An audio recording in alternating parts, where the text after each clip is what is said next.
And then lastly, I mean, where do you stand on a lot of the people? Some folks write into my show talking about they don't like the idea of these corporations, these big banks, these big investment houses buying up large, tracts of homes and renting them out and own. I mean, in Atlanta, I think BlackRock owns like 27% of the houses. I mean, there are some really big numbers when you start talking about some of this corporate buying of real estate. Where do you stand on that? Do you run into that very often?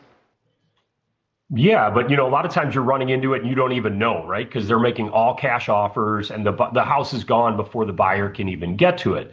But we talked about that briefly before. I mean, I think that's an opportunity where we can free up a lot of inventory. I mean, the Fed maybe got us into this mess with $10 billion, injected into the economy, like you said, buying whatever the number was, 80 billion in treasuries and mortgage-backed securities each and every month. They might have to do Right. something to get us out of this a little bit. And that might be that preferential tax treatment for investment properties. It's a tough statistic to come up with, but it's something like 20% of the homes throughout the country are owned as either investment properties or second homes. Even tougher to figure out how many of those are mom and pop investors compared to institutional investors.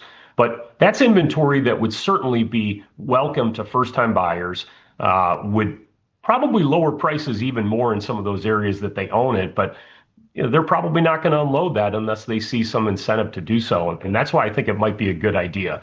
I know a lot of people are against that, free markets only, but we're not necessarily living in a free market economy right now. So something might need to be done to free up some of that inventory.